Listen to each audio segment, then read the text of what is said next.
मित्रांनो, नमस्कार मॅडम. बघा आज आपण झटपट इंग्लिश शिकणार आहोत. म्हणजे मराठीतलं वाक्य इंग्रजीमध्ये कसं करायचं. इंग्लिशमध्ये करत असताना 3 गोष्टी कशा लक्षात ठेवायच्या. कर्ता, कर्म, क्रियापद. आणि इंग्लिशमध्ये करत असताना कर्ता, क्रियापद कर्म. या पद्धतीने लक्ष द्या थोडं. चला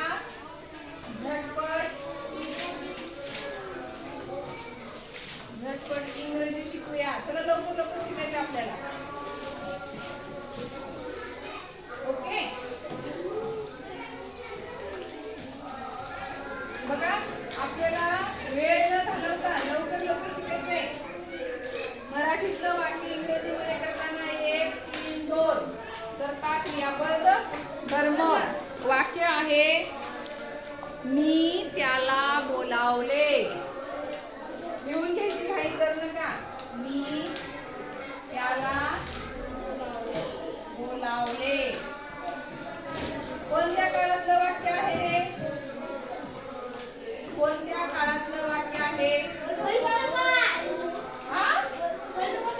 काही सांगायचं. मी त्याला बोलावले. मी त्याला बोलवणार आहे असं आहे का. मी त्याला बोलावलं असं आहे का. भारती लक्ष दे. मी त्याला बोलावले. भूतकाळ. कोणता काळ आहे. भूतकाळ. सांगा तुमचं काय झालं. बोलावणे. बोलावणे कॉल. कॉल बोलावणे म्हणजे कॉल. मग भूतकाळ असल्यामुळं काय होईल. कॉलचं दुसरं रूप होईल कॉल. I called. त्याला. त्याला शब्द काय. हिम. HIM हिम म्हणजे त्याला. बघा लक्ष द्या. म्हणा I called him. I called him. I called him. I called him. मी त्याला बोलावले. भूतकाळातलं वाक्य. दुसरं वाक्य बघूया. पाऊस पडत आहे. दुसरं वाक्य आहे पाऊस पडत आहे. पाऊस पडत आहे. पाऊस पडत आहे. बघा पडत आहे म्हणजे पडण्याची क्रिया चालूच आहे. आणि त्याला सांग रे शांत बसायला. जेव्हा पडण्याची क्रिया चालूच असते, एखादी क्रिया चालूच असते, तेव्हा त्याला काय लावायचं त्या क्रियापदाला.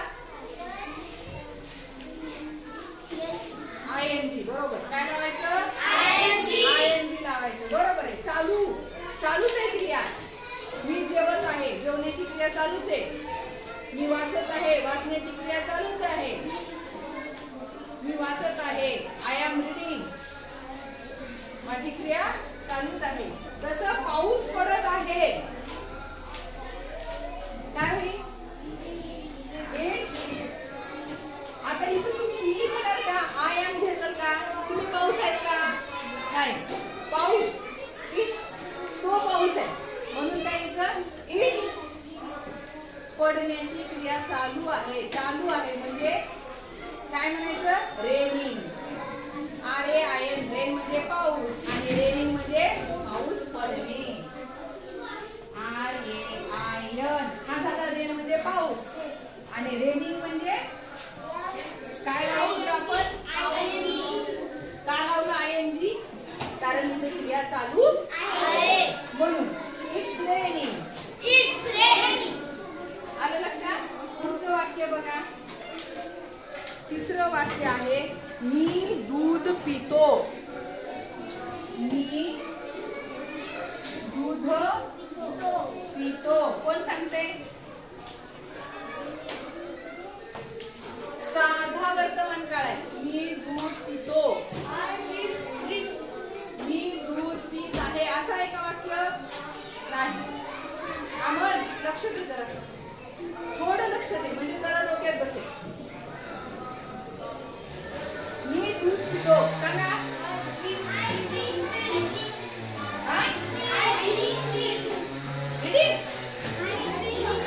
ड्रिंकिंग. सांग. उभं राहून सांग.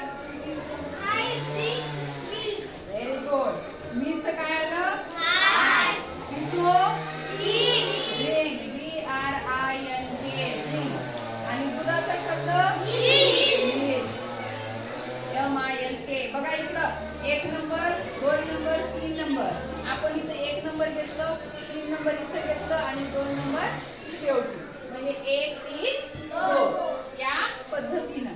ओके, समजलं? बघा पुढचं बघा वाक्य. मी आंबा खातो. सगळ्याला सांगता आलं पाहिजे. मी आंबा खातो. मी आंबा खातो. बघा साधा वर्तमान काळ आहे. मी आंबा खातो. 1 नंबर 2 नंबर 3 नंबर. हा सांग आम्हाला. I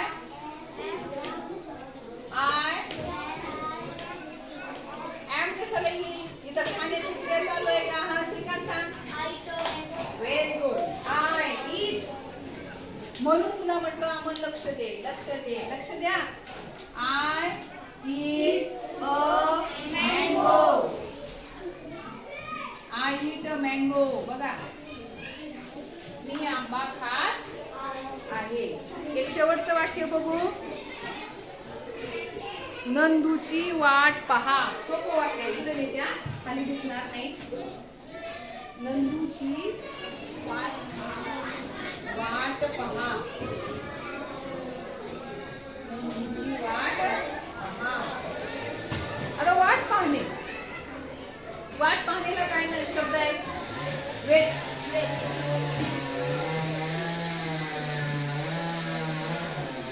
weight. वेट म्हणजे वजन. तो शब्द वेगळा. आणि WAIT वेट म्हणजे वाट पाहणे. मग कोणाची?